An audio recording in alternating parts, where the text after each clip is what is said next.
परम श्रद्धेय पूज्य श्री साहेब जी, मंच पर विराजमान अर्चनीय वंदनीय संत समाज, देश के कोने कोने से आए आप सब श्रद्धा मूर्ति देवियों और देवताओं,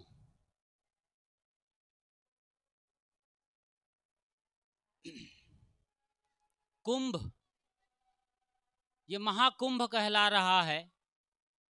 कुंभ मतलब कलश, और जब बात कलश की आती है तो अमृत की खोज की बात होती है, अमृत की खोज।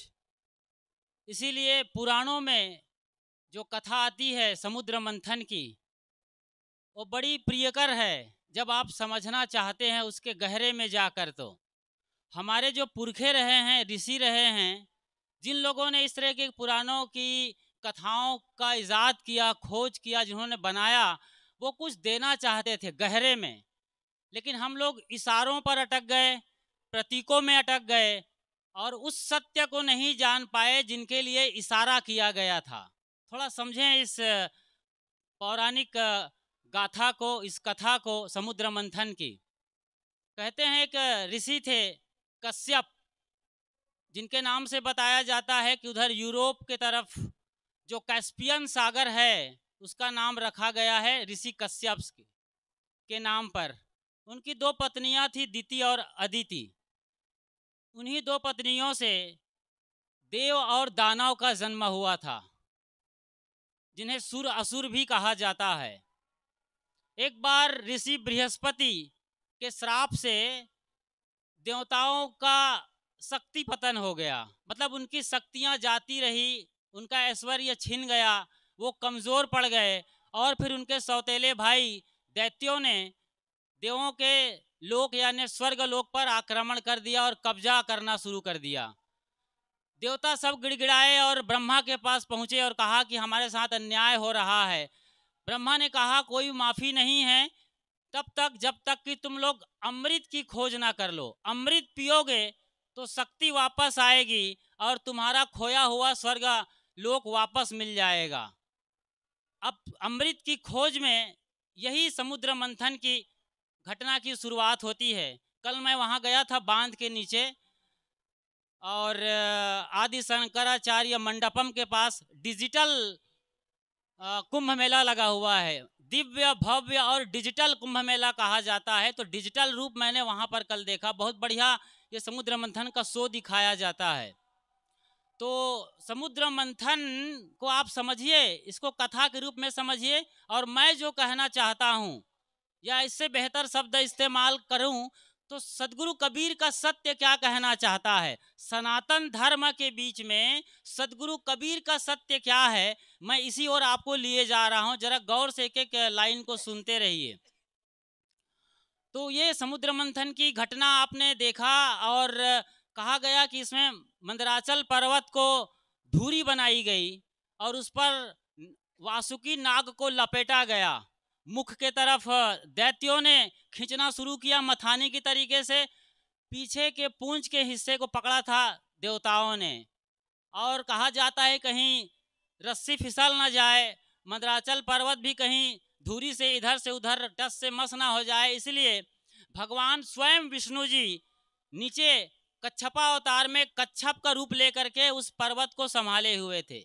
ये छोटी छोटी बातें हैं लेकिन बड़ी वैज्ञानिक हैं, बड़ी गहरी बातें हैं। और जब समुद्र मंथन किया गया तो आपने देखा सबसे पहले हलाहल विष निकला, भयंकर जहर निकला।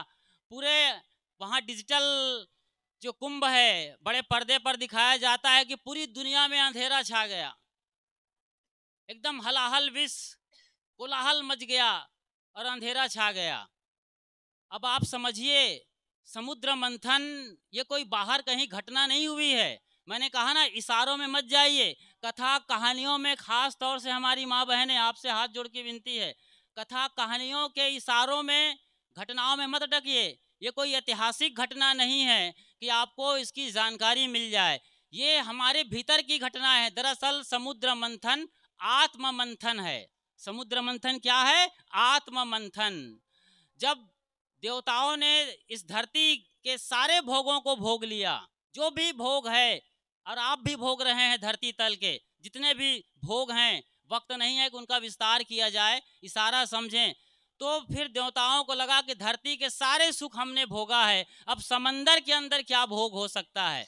वहाँ की यात्रा शुरू हुई उनकी। और इसी तरीके से समुद्र मंथन में जो विष निकला था, और पूरी घटना जो है समंदर से मतलब होता है, और समंदर का मतलब होता है धरती का 70% वाला हिस्सा जहाँ पानी ही पानी भरा है, केवल 30% जमीन है। ऐसे ही हमारे बॉडी में भी है, यहाँ 70% पूरा पानी ही पानी है, खून के रूप में, पेशाब के रूप में, मवाद के रूप में, आंसू के रूप में पानी भरा हुआ है। बाकी 30% ही ये हड्डी है और दांत वगैरह है, चाम है, बाल हैं। आप समझ रहे हैं चीज़ों को। अभी तक जो वैज्ञानिकों ने खोजा है, माउंट एवरेस्ट की ऊंचाई है 9 किलोमीटर, सोचिए जरा। लेकिन समंदर के अंदर जो सबसे गहरी इकाई है, एकदम निचला तला है, वो कम से कम 11 किलोमीटर है। दुनिया भर की जानकारी आज हमारे पास है। चैट जीपीटी से पूछ लीजिए और एआई के किसी भी प्लेटफॉर्म से पूछ लीजिए, इधर गूगल गुरु से बात कर लीजिए, सारी जानकारी मिल जाती है। लेकिन अंदर की जानकारी आप पूछिए मैं कौन हूँ, तो सब ये सिस्टम ब्लैंक हो जाएंगे, कोई जवाब नहीं देंगे कि आप कौन हैं। वो कहेंगे कि हम नहीं जानते हैं कि आप कौन हैं, कृपया आप दूसरा सवाल करिए, ये बात आएगी। लेकिन बाकी चीज़ें वो बता देते हैं जो भी पूछेंगे। तो बाहर की चीज़ों को हम जान रहे हैं, लेकिन अपने अंदर, अपनी गहराई में उतरते हैं, अपने अंदर उतरते हैं, अपने मानस के अंदर उतरते हैं, अपने विचारों के अंदर, मन के अंदर, तो सबसे पहले क्या निकलता है समुद्र मंथन से, यानी आत्म मंथन से क्या निकलता है? हलाहल विष निकलता है, भयंकर जहर निकलता है। ये जहर क्या है? ये जहर क्या है? ये हमारे मन के विकार हैं। जब भी हम अपने गहरे में उतरेंगे, जब भी हम खुद को जानना चाहेंगे सदगुरु के सानिध्य में, तो सबसे पहले हमें हमारा कचरा ही दिखाई देगा कि तुम ये हो, तुम्हारी ये आदत है खराब, तुम इसके हो गुलाम, तुम्हारा ये है बंधन, ये सब दिखेगा, एक झटके में दिख जाता है। इसको कौन संभालेगा? तो सारे देवता और दानव जो दोनों मिल करके अमृत की खोज में एक गठबंधन बनाए हुए, जैसे आजकल पार्टियां बनाती, गठबंधन पार्टी मतलब पद हासिल करने के लिए, 400 सीट के लिए आपस में घोर विरोधी हैं, गालियां देते हैं, कीचड़ उछालते हैं, वो आपस में मिल जाते हैं। यहाँ देव और दानव दोनों अमृत की खोज में लग गए थे, क्योंकि मौत किसी को नहीं चाहिए, कोई आदमी मरना नहीं चाहता, अमृत की खोज, अमृत चाहिए। तो दोनों ने गठबंधन किया था और दोनों फाइनली फिर कहाँ जाएंगे? जब देवताओं को पता चला कि जहर निकल रहा है भयंकर काल कवलित करने वाला, तो अपना जब कचरा दिखता है, विकार दिखता है, तो हम सदगुरु के चरणों में जाते हैं।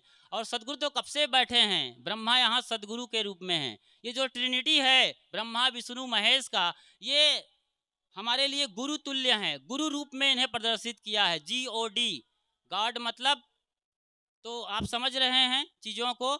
तो सबसे पहले वो ब्रह्मा के पास गए, ब्रह्मा गुरु रूप में है, उन्होंने कहा बेटा ले आओ, और गुरु आपके सारे विकारों को बर्दाश्त कर लेते हैं, पी जाते हैं और कहते हैं कि तुम आगे बढ़ो अपने मार्ग में और अमृत की खोज करो, अमृत को पा जाओ इस जीवन में, और वो आपको आगे का मार्गदर्शन देते हैं। ये होते हैं जहर पीने वाले गुरु। ये है बताना चाहते हैं दरअसल में, कोई शिव ने जहर पी लिया हो, कंठ नीला हो गया हो, इतनी ही बात नहीं है। ये पूरी व्यापकता के साथ अपने जीवन दर्शन को समझें, समाज व्यवस्था, देश और दुनिया को समझते हैं, तब इसके गहरे में हम जाते हैं। फिर जब आप जहर पी लेते हैं, जहर को बर्दाश्त कर लेते हैं, फिर और भी कई चीज़ें निकलती हैं। ऐरावत हाथी निकलते हैं, आपने देखा है समुद्र मंथन की घटनाओं को। ऐरावत हाथी, कोई घोड़ा निकलता है, कल्प वृक्ष है, कामधेनु गाय हैं, और रत्नों का भंडार निकलता है, अप्सराएं भी निकलती हैं। ये फिर आपको बहुत कीमती चीज़ें मिलेंगी जब आप अपना कचरा, अपने विकार को समझ जाएंगे, नियम संयम को फॉलो करना शुरू करेंगे, सदगुरु के बताए रास्ते पर चलेंगे, तो धीरे धीरे आपके लिए और इस मायावी दुनिया में फंसाने वाली चीज़ें आएंगी। रुपये, पैसे, गाड़ी, मोटर, बंगला और न जाने क्या क्या जो सपने देखते हैं, ये सब सपना है, इच्छा है। कामधेनु, कल्प वृक्ष, ऐरावत हाथी, अप्सराएं, नाच कूद, ये मनोरंजन, ये सब आपकी इच्छाओं को, वासनाओं को और ज़्यादा बढ़ाने वाले हैं। समझ रहे हैं?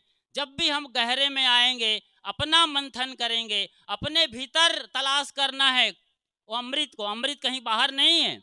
संगम पर मैं कई बार जा चुका हूं अब तक, पिछले 2001 के साल से बात करें तो वहां कोई अमृत नहीं है। वहां तो पंडे पुजारी लड़ रहे हैं, तुम मेरे नाव पे आओ, तुम मेरे नाव पे आओ, यहाँ स्नान करो, ये करो, वो करो, और 501 रुपया इसका लगता है। अमृत है? नहीं, वहां पर अमृत जैसी कोई चीज नहीं है। अमृत आपके भीतर है। इसे रामायण भी बहुत बखूबी से बताती है। रामायण, जब बाण मार मार के राम थक गए होते हैं, रावण नहीं मर रहा होता है और एकदम अट्टहास कर रहा होता है, फिर धीरे से उसका भाई विभीषण राम के पास जाते हैं और उनके कानों में कुछ कह देते हैं। क्या कहते हैं जी? क्या कहते हैं? जरा बताइए, सोचिए क्या कहते हैं। हाँ, नाभि में अमृत छुपा हुआ है, नाभि में इसकी आत्मा है। कुल मिलाकर के जो सार सत्य है, अमृत है, यानी अमर स्थिति जो है वो इनके नाभि में है। नाभि का मतलब होता है केंद्र। केंद्र में आप तीर चलाओ, परिधि में चलाते रहेंगे तीर तो इनको आप मार नहीं सकते। और वही आखिरी बाण छोड़ा था और वो फिर गिर पड़े थे। और वो उसके बाद जो घटना होती है, लक्ष्मण जाते हैं और ज्ञान की बातें होती, वो समझ रहे हैं।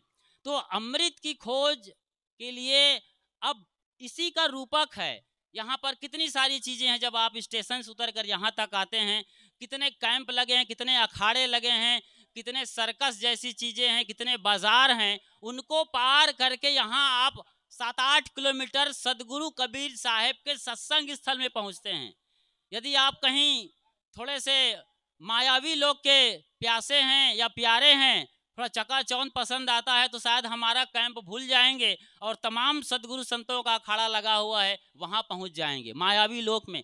वहाँ शायद हमसे भी बेहतर भोजन दिया जा रहा है, शायद और बेहतर इंतजाम हो सकता है आपके लिए। और भगवानों के बारे में, स्वर्गलोक के बारे में बहुत सारी बातें वहाँ हो रही हैं। जैसे उनकी मुट्ठी में चीज़ें हैं, मुट्ठी बांध के आप के हाथों में जैसे पसारेंगे वो डाल देंगे, ऐसा कुछ भी नहीं है।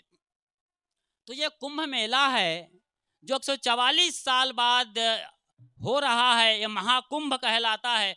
ऐसा खगोलीय गणना है। ज्योतिष शास्त्र के अनुसार, मैंने जिक्र किया थोड़ी देर पहले कि बृहस्पति ने श्राप दिया था देवताओं को। असल में बृहस्पति एक ग्रह का नाम है, बृहस्पति एक ग्रह का नाम है।